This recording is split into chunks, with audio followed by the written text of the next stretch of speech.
त हेर्नुहोस् त भाइ बहिनीहरू मैले बोर्डमा चाहिँ भेरी सर्ट प्रब्लमबाटै सुरु गर्ने विचार गरेँ है। मैले चाहिँ तीनवटा फिगरहरू ड्र गरेको छु। यो तीनवटा प्रब्लम भयो होइन। 1 मार्ककोमा चाहिँ यस्तो भेरी सर्ट प्रब्लमहरू सोध्न सक्छ। हेर्नुहोस् त यो फर्स्ट फिगरमा के भनेको छ त्यो प्रब्लममा भन्दा मैले चाहिँ टिआर सिन्कोना सरको चाहिँ यो प्र्याक्टिस बुकबाट क्वेसनहरू लिएको छु है। यसबाट चाहिँ भएको सबै डिफ्रेन्ट प्रब्लमहरू हामी डिस्कसन गर्नेछौँ। हेर्नुहोस् त यहाँ के थियो भन्दा O is centre of the circle and angle ACB is 30 degrees. Find angle AOB भन्थ्यो, find the value of angle AOB भन्थ्यो है मेजरमेन्ट। अब हेर्नुहोस् त अब यो फिगर भइसक्यो, अनि इन्फर्मेसनहरू दिइसकेको छ भन्दा सल्भ गर्नुको लागि त अब यसमा कुन चाहिँ थ्योरम कुन चाहिँ रिलेसन चाहिँ लुकेको छ त्यसलाई सर्च गर्नुपर्छ। अब रिलेसनको कुरा गर्दाखेरि हेर्नुहोस् त this is angle at the center, its opposite arc is AB. This is the angle at the circumference, its opposite arc is also AB. अब आर्क हेर्नुहोस् त यो दुईटा यो एङ्गलको दुईटा आर्म्स पनि गएर इन्डिङ कहाँ भएको छ ए र बी मै, अनि त्यसपछि सी को एङ्गलको पनि दुईटा आर्म्सहरू गएर चाहिँ कहाँ इन्डिङ भएको छ ए र बी मा, भनेपछि यो दुईटै एङ्गलको चाहिँ सेम आर्क के भयो एबी नै भयो। अब यो कन्डिसनमा यो त एउटा थ्योरम छ यसमा। अब यसमा के भन्छ भन्दा angle at the centre is double of angle at the circumference standing on same arc. त्यही कुरो लेखिदिनु डाइरेक्ट यहाँ चाहिँ angle AOB is equal to 2 times of angle ACB, 2 times angle ACB को भ्यालु त कति छ 30 डिग्रिज होइन, भन्नाले कति आयो 60 डिग्रिज आयो। भनेपछि यो 30 भएपछि यो कति हुन्छ 60 डिग्रिज हुन्छ। कुन चाहिँ रिजन हो त यसको लागि भन्दा अलिकति स्पेस दिएर तपाईले रिजन लेख्नु पर्यो यस्तो सिम्बलमा। Angle at centre is double of angle at circumference on same arc of the circle भनेर लेख्यो। यति मात्र। यो चाहिँ भनेको त अब हाम्रो थ्योरमको स्टेटमेन्ट हो, भनेपछि थ्योरमै रहेछ मेन कुरो भन्ने कुरो देखायो यो भेरी सर्ट क्वेसनले होइन। त्यसरी नै हामी अर्को प्रब्लममा जाउँ है त। अर्को प्रब्लममा हेर्नुहोस् त, अर्को फिगरमा हेर्नुहोस् त। अब त्यहाँ चाहिँ कुन चाहिँ थ्योरम लुकेको छ हामीले खोज्नु पर्छ। हामीले प्रब्लम त सल्भ गर्ने नै हो, तर चाहिँ प्रब्लम सल्भ गर्नको लागि चाहिँ हामीले के गर्नुपर्छ, कुन चाहिँ थ्योरम लुकेको छ त्यो थ्योरमलाई चाहिँ सर्च गरेर लेख्ने हो। हेर्नुहोस् त यसमा के दियो, in this figure angle PQS is 50 degrees. अब यो एङ्गल चाहिँ 50 डिग्रिज भन्छ, अनि find out the value of angle PRS भन्छ। हेर्नुहोस् त केही छ त यो दुईटा एङ्गलको रिलेसन, यो दुईटा एङ्गलको रिलेसन के छ त, कस्तो किसिमको एङ्गल हो हेर्नुहोस् त। Q is at the circumference, that's why this angle is angle at the circumference. R is also at the circumference, that's why this is also called angle at the circumference. अब यो दुईटा angle at the circumference equal हुन्छन्। कुन कन्डिसनमा equal हुन्छन्, if their opposite arcs are same. दुईटैको चाहिँ opposite arc same भयो भने इक्वल हुन्छ। अब त्यसको लागि हेर्नुहोस् त यो दुईटा आर्म्सहरू गएर कहाँ चाहिँ टर्मिनेट भयो इन्डिङ भयो पी र एसमा। त्यसरी नै यो एङ्गलको पनि दुईटा आर्म्सहरू गएर चाहिँ कहाँ चाहिँ इन्डिङ भयो पी र एसमा। भनेपछि this two angles are angles at the circumference standing on same arc. अब हामीले यसमा चाहिँ डाइरेक्ट लेख्न पाइयो angle PRS is equal to angle PQS. त्यो भनेको कति डिग्री भयो 50 डिग्री भयो। अब यसको रिजनमा चाहिँ के भयो भन्दा angles at circumference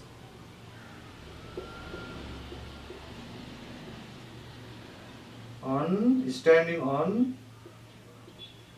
same arc of the circle। यसरी स्ट्यान्डिङ अनको ठाउँमा अन सेम आर्क भनेर लेख्दा नि केही फरक परेन। अथवा circumference angle subtended by same arc होइन, अथवा यो कन्डिसनमा चाहिँ एङ्गल्स इन सेम सेगमेन्ट पनि भन्न सकिन्छ। यो भयो यो सर्ट भेरी सर्ट। अब यस्तो टाइपको भेरी सर्ट प्रब्लमहरू 1 मार्क्समा सोध्न सक्छ। त्यसरी नै हामी थर्ड फिगरमा जाउँ है त। थर्ड फिगरमा के भन्छ हेर्नुहोस् त। त्यो थर्ड फिगरमा त्यो प्रब्लममा चाहिँ के भनेको छ भन्दा O is center, WY is diameter. If angle XWY is 60 degree, find angle XYW भन्दियो यो एंगल निकाल भन्छ यसले। अब यसको लागि हेर्नुस् त के छ त रिलेसन, कुनै थ्योरम हामीले पढेका छौं। मैले के भनेको थिएँ, यदि त्यहाँ डायमिटर छ भने डायमिटरको opposite angle at the circumference के हुन्छ 90 डिग्रीज हुन्छ। तर त्यसको लागि के हुनु पर्यो, डायमिटरको दुईटा जुन इन्ड पोइन्टहरु छ नि, इन्डिङ पोइन्टहरु छ, त्यो दुईटै इन्डिङ पोइन्टहरु सर्कमफरेन्समा सेम पोइन्टमा जोइन हुनुपर्छ। अब हेर्नुस् त यो डायमिटर भयो, यो डायमिटरको इन्डिङ पोइन्ट भनेको y र चाहिँ w छ। अब यो y र w दुईटै गएर जोइन कहाँ भयो, x मा भन्दा यो एंगल चाहिँ कति हुन्छ 90 डिग्रीज हुन्छ। अब यसको भ्यालु निकाल्नको लागि पहिला चाहिँ यो 90 डिग्रीज हुन्छ भनेर हामीलाई थाहा छ, किन भन्दा यो डायमिटरको अपोजिट, यसलाई चाहिँ सर्टकटमा के भन्छ एंगल इन सेमी सर्कल। त्यसो भएर फर्स्ट स्टेपमा हामीले के लेख्नु पर्यो भन्दा WXY is equal to 90 degrees। अब यसको रिजनमा चाहिँ के लेख्नु पर्यो, angle in semicircle is 90 degrees। है, angle in semicircle is 90 degrees हो। यसरी यो चाहिँ 90 डिग्रीज आयो हाम्रो through the help of theorem है। अब यति आइसकेपछि यो एंगल निकाल भन्छ। अझै पनि हाम्रो डेस्टिनेसन भनेको त यो एंगललाई क्याल्कुलेट गर्ने हो। अब यो एंगल कसरी क्याल्कुलेट गर्न सकिन्छ भन्नको लागि त हामीले के गर्नुपर्छ होला, अब यसो सोच्ने प्र्याक्टिस गर्ने, यो त सुरुवात हो हैन। हेर्नुस् त यो चाहिँ के हो, ट्रायंगल हो। यो ट्रायंगल हो भने ट्रायंगलमा चाहिँ कतिवटा एंगलहरु हुन्छन्, तीनवटा एंगल हुन्छन्। ट्रायंगलको चाहिँ तीनवटा मध्येको दुईटा एंगल हामीलाई थाहा छ भने थर्ड एंगल त सजिलै आउँछ। कसरी भन्दा sum of angles of triangle is 180 degree भनेपछि अर्को स्टेपमा हामीले के गर्नु पर्यो, एंगल W प्लस एंगल, मैले सर्टकटमा लेखेँ x plus angle y is equal to 180 degrees. यसको रिजन के भयो, sum of angles of triangle हैन।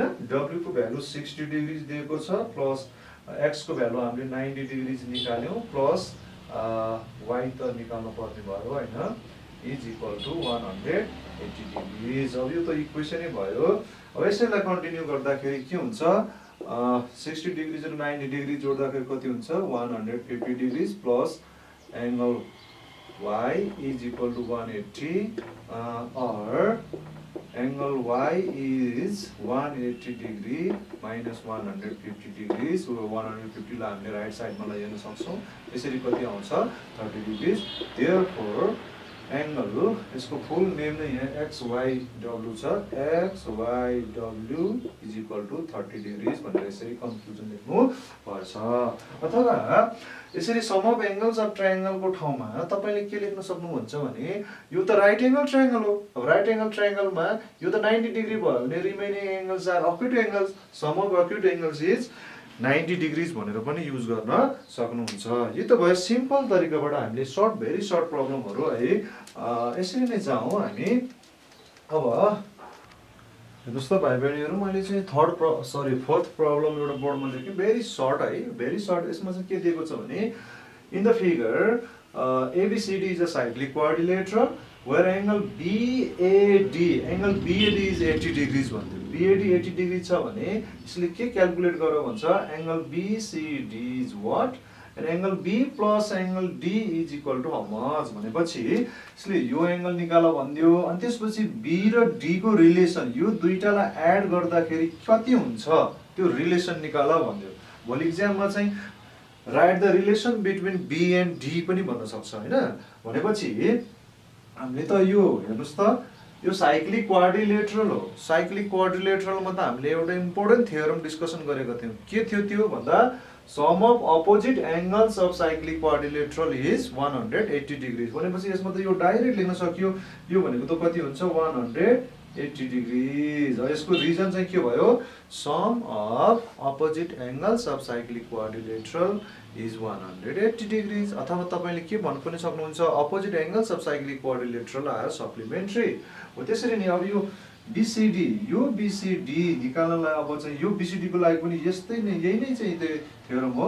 यो दुईटा एंगल हेर्नुस् त, this two angles are opposite angles of same cyclic quadrilateral. यो दुईटा एंगल को सम कति हुन्छ 180। अब हामीले लेख्ने भनेको के हो भन्दा angle BAC plus angle BCD is equal to 180 degrees. अनि यो BAC को भ्यालु दिएपछि यसमा अर लेख्ने, BAC को भ्यालु कति दियो 80 डिग्रीज दियो। अनि त्यसपछि हेर्नुस् त, अब यो त सजिलो भयो, अब यसपछि त क्याल्कुलेट गर्नलाई खासै ठुलो कुरो भएन है। यसपछि हामी यहाँ चाहिँ के गर्न सक्छौं, angle BCD is 180 degrees minus 80 degrees गर्दाखेरि 100 डिग्रीज आउँछ। अब यसको यहाँनिर चाहिँ हामीले चाहिँ रिजन लेख्नु पर्ने हुन्छ। अलिकति स्पेस दिएर रिजन लेख्दाखेरि के गर्नु पर्यो, sum of opposite angles of cyclic quadrilateral is 180 degrees हो। यसरी रिजन पनि लेख्नुपर्छ। यसरी हामी चाहिँ यो भेरी सर्टहरु, मैले चाहिँ किन यो भेरी सर्टहरु सुरुबाट सुरु गरेँ भन्दा यस्तो टाइपको क्वेशनहरुले हामीलाई चाहिँ थ्योरमहरु याद गर्न र चाहिँ थ्योरमहरु हाम्रो दिमागमा सेट गर्न चाहिँ सिकाउँछ के। यस्तो टाइपको क्वेशनहरु पनि हेर्नुपर्छ है त। अब हामी अलिकति 2 मार्क्स टाइपको प्रब्लमहरुमा जान्छौं है त। हेर्नुस् त भाइ बहिनीहरु, बोर्डमा यो फिगरमा हेर्नुस् त, यो फिगरले के भन्न खोजेको छ भने O is centre of the circle. O चाहिँ सेन्टर अफ द सर्कल हो, यो O है। And angle ABO is 50 degree. ABO this angle is 50 degree. Find out angle ACB भन्छ। ल हेर्नुस्, अब सर्कल छ भने जहिले पनि त्यहाँ चाहिँ ट्रायंगल, आइसोसेलेस ट्रायंगल हुने चान्स बढी हुन्छ। हेर्नुस् त, यो चाहिँ OA, यो OA के हो, रेडियस हो। त्यसरी नै OB के हो, रेडियस हो। भनेपछि यो this two are the radii of same circle, that's why they are equal. अब हामी चाहिँ सुरु गर्न सक्छौं। फर्स्टमा चाहिँ हामीले के लेख्न पाइयो, OA is equal to OB। यसको लागि चाहिँ के भयो भन्दा रिजन रेडी अफ सेम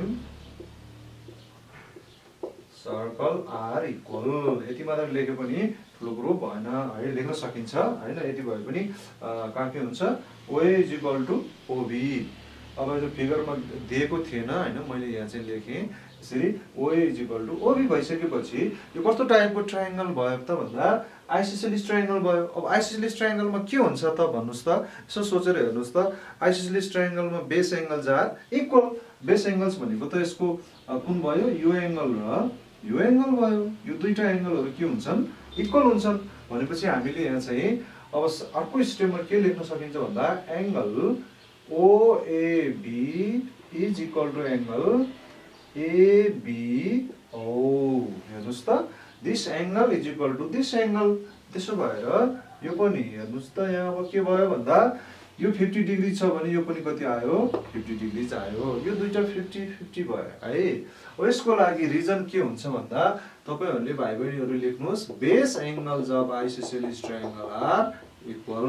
अनि यसपछि हाम्रो चाहिँ टार्गेट त यो हो। यो भनेको कस्तो किसिमको एंगल हेर्नुस् त, एंगल एट द सर्कमफरेन्स। अब यो एंगल एट द सर्कमफरेन्स निकाल्नलाई हामीलाई के चाहिन्छ, एंगल एट द सेन्टर चाहिन्छ। किन भन्दा हामीले पढेको थ्योरम त मेन थियो। अहिलेसम्म त यो जति पनि केसेसहरु छ यो छ हामीले चाहिँ 8-9 मै पढेको कुराहरु आयो। Base angles of isosceles triangle, radii of same circle are equal हैन। त्यसपछि मेन कुरो त यो एंगल एट द सर्कमफरेन्स हो। अब यसको भ्यालु निकाल्नलाई हामीलाई चाहिँ यो एंगल एट द सेन्टर चाहिन्छ। त्यसको लागि यो दुईटै एंगल चाहिँ सेम आर्कमा छ कि छैन चेक गर्नुपर्छ है त। दुईटै एंगल यहाँ हेर्दाखेरि they are standing on the same arc. अब यो एंगल सेन्ट्रल एंगल निकाल्नु पर्यो पहिला। अब सेन्ट्रल एंगल निकाल्नको लागि दिस इज ट्रायंगल। यो ट्रायंगलमा चाहिँ याद गर्नुस् भाइ बहिनीहरु, ट्रायंगलमा दुईटा एंगल्स दिएको छ भने थर्ड एंगल निकाल्न सकिन्छ। यस्तो किसिमको केसेसहरु फ्रिक्वेन्टली रिपिट हुन सक्छ, याद गर्नुस् है। अब यसमा चाहिँ angle AOB plus angle OAB plus angle ABO is equal to कति हुन्छ 180 डिग्रिज है। अब यसको भ्यालु निकाल्ने हो हामीले, यो बी यो भनेको सेन्ट्रल एङ्गल हो है। अब यसको भ्यालु कति छ 50 डिग्रिज, यसको पनि कति छ 50 degrees is equal to 180 degrees. अब एङ्गल एओबी प्लस 50 कति भयो यो भन्दा 100 डिग्रिज भयो। हेर्नुहोस् है त भाइ बहिनीहरु, खासै त्यस्तो डिफिकल्ट छैन। अब चाहिँ यो 100 लाई चाहिँ उता ट्रान्सपोज गरिदिनुस्, 180 माइनस 100 गर्दाखेरि यो कति आउँछ 80 डिग्रिज आउँछ। भनेपछि यो एङ्गल कति आयो भन्दा 80 डिग्रिज आयो। हेर्नुहोस् त यो सेन्ट्रल एङ्गल कति आयो 80 डिग्रिज आयो। अब भन्नुहोस् त 80 डिग्रिज आइसकेपछि यो एङ्गल कति हुन्छ होला त, सर्कम्फरेन्स एङ्गल कति हुन्छ, हाफ हुन्छ यसको।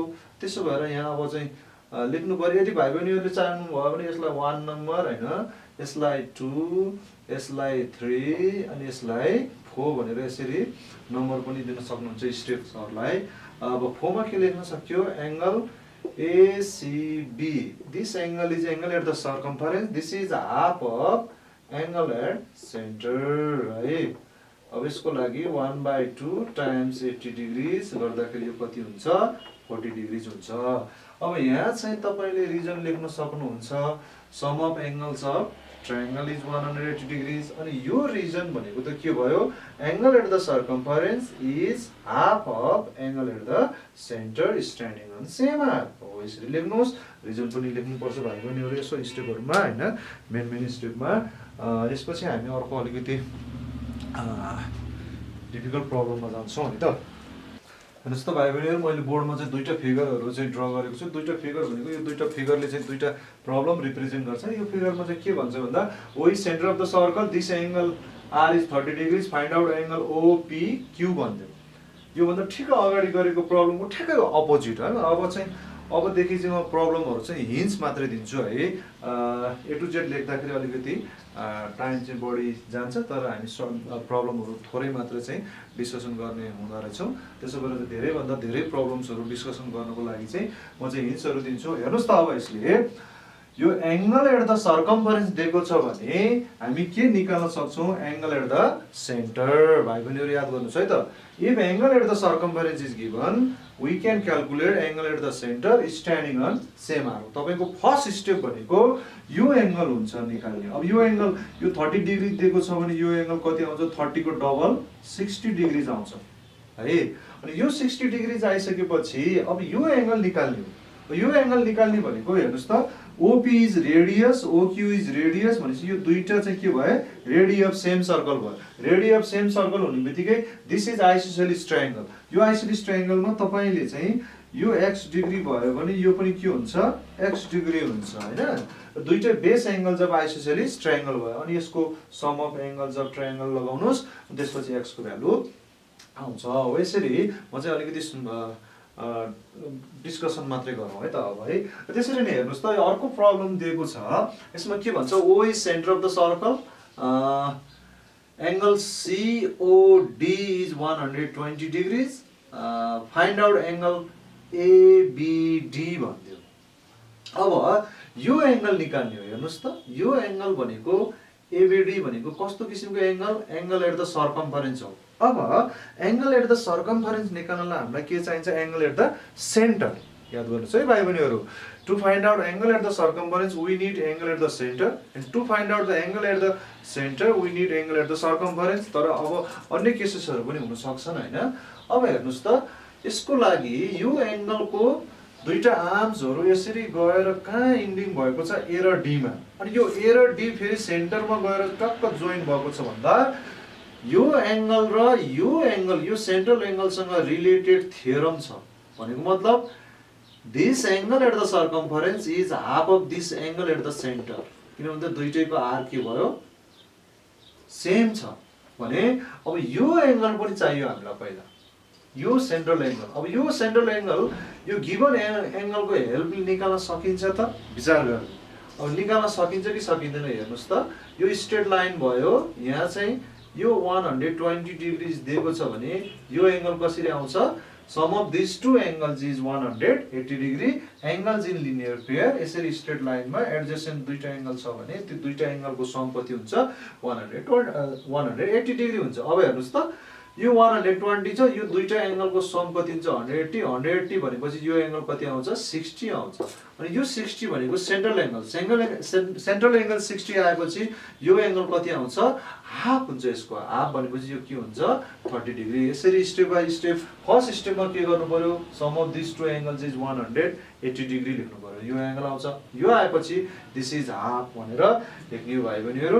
म चाहिँ यसरी हिन्ट्सहरू दिने जान्छु, बेला बेलामा कहिलेकाहीँ चाहिँ कम्प्लिटली पनि गर्छु है। अहिलेसम्म हामीले जति पनि प्रब्लमहरू डिस्कसन गऱ्यौँ एङ्गल एट द सेन्टर र एङ्गल एट द सर्कम्फरेन्सको रिलेसनहरू चाहिँ डिस्कसन गऱ्यौँ। अब यसपछि हामी अरू टाइपको प्रब्लमहरूमा चाहिँ पनि यसो हेर्नेछौँ है त। भाइ बहिनीहरू अर्को एउटा प्रब्लम चाहिँ मैले चाहिँ बोर्डमा लेखिसकेको छु, हेर्नुहोस् त। यसले के भन्छ भन्दा O is centre of the circle, angle OAC is 30 degrees, angle OBC is 40 degrees, find out angle AOB भन्यो। हेर्नुहोस् त यो एङ्गल सेन्ट्रल एङ्गल निकाल्नु पर्यो। अब यसो हेर्दाखेरि हेर्नुहोस् है त, this is angle at the circumference, तर यसको आर्म्सहरू हेर्नुहोस् त, यो आर्म गएर यहाँ टर्मिनेट भयो, यो आर्म गएर यहाँ, त्यसो भएर यसको अपोजिट आर्क अननोन छ। यो एङ्गलको अपोजिट आर्क अननोन छ, त्यसरी नै यो एङ्गलको अपोजिट आर्क पनि अननोन छ। अब एङ्गल एट द सर्कम्फरेन्स दिए पनि एङ्गल एट द सेन्टर निकाल्ने चान्स कम छ है। अब हेर्नुहोस् त यसो हेर्दाखेरि यो एङ्गल एट द सेन्टरको अपोजिट आर्क कुन हो, यसको अपोजिट आर्क भनेको हेर्नुहोस् त यो दुईटा आर्म्स गएर इन्डिङ कहाँ भयो एबीमा, अनि ए र बी को बिचको यो आर्क हो यो। अब यही आर्कमा यो दुईटा पोइन्टहरू गएर चाहिँ सर्कम्फरेन्समा कहाँ जोइन भएको छ सीमा भने हो यो एङ्गल र यो एङ्गलसँग रिलेटेड थियोरम छ। This angle is double of angle C and angle C is half of this angle हो। तर अब यो एङ्गल निकाल्न हामीलाई एङ्गल सी चाहिन्छ, तर दुईटै एङ्गल चाहिँ के छ अननोन छ। अब यो एङ्गल निकाल्न पहिला चाहिँ हामी के गरौँ सी निकाल्ने प्रयास गरौँ। अब सीलाई कसरी निकाल्ने त, एङ्गल सी कसरी निकाल्ने होला। हेर्नुहोस् त यो एङ्गलहरू दिएको छ, अब यो एङ्गलको हेल्प त लिनै पर्यो। अब यसो सोच्ने एङ्गल ट्रायङ्गलको कुराहरू हुन्छ, ट्रायङ्गल यो दुईटा पनि जोइन गरेको छैन, अरू के पनि जोइन ट्रायङ्गलको पनि केसेसहरू छैन भनेपछि ट्राई गर्ने, गर्दा गर्दै मिलेन भने अब हामीले के को हेल्प लिनुपर्छ कन्स्ट्रक्सन। केही पनि उपाय लागेन भने अब हामीले सहायता लिने भनेको के को हो कन्स्ट्रक्सनको। अब कन्स्ट्रक्सन भने कस्तो किसिमको कन्स्ट्रक्सन युज गर्ने होला त, यसो हेर्दाखेरि हेर्नुहोस् है त, अब ट्राई गर्ने हो, ट्राई गरेर एबी जोइन गरेर हुन्छ कि अथवा ओसी जोइन गरेर हुन्छ कि अझ अन्य केही छ कि होइन, यिनीहरूलाई प्रोड्युस गरेर हुन्छ कि। अब यसो हेर्दाखेरि ल ओ र सीलाई जोइन गरिदिउँ है त एकपल्ट, के हुँदो रहेछ ओ र सीलाई जोइन गर्दा के हुन्छ ओ इज रेडियस ओसी इज रेडियस भनेपछि दिस इज आइसोसेलिस ट्रायङ्गल। यो त आइसोसेलिस ट्रायङ्गल भयो नि त। हेर्नुहोस् त दुईटा साइड्सहरू इक्वल आउँछन्, radii of same circle are equal. अब यो आइसोसेलिस ट्रायङ्गल भइसकेपछि if this is 30 degree then this angle is also 30 degree. हेर्नुहोस् है यो 30 डिग्री आयो। त्यसरी नै ओबी इज अल्सो रेडियस, यो ओबी रेडियस हो, यो ओसी पनि रेडियस हो। हेर्नुहोस् त this is also an isosceles triangle, यो पनि आइसोसेलिस ट्रायङ्गल हो। आइसोसेलिस ट्रायङ्गल भइसकेपछि बेस एङ्गल्स आर इक्वल। यो 40 डिग्रिज हुन्छ भने यो एङ्गल पनि कति हुन्छ 40 डिग्रिज हुन्छ भनेपछि यो हाम्रो होल एङ्गल सी छ नि एसीबी, एङ्गल एसीबी त कति आयो एसीबी इज इक्वल टु कति आउनु रहेछ 30 प्लस 40 गर्दाखेरि के भयो 70 डिग्रिज आयो। यो होल एङ्गल 70 आयो। अब भन्नुहोस् यो एङ्गल कति आउँछ भन्दा यो चाहिँ यो होल 70 को के हुन्छ डबल हुन्छ। Angle at the centre is 2 times of angle at the circumference standing on same arc भनेपछि यो 70 को डबल हुन्छ भने यो कति हुन्छ 140 डिग्रिज हो। यसरी मैले चाहिँ रफली डिस्कसन गरेँ है। यसैलाई चाहिँ तपाईँहरूले चाहिँ फेयरली पनि लेख्न सक्नुहुन्छ।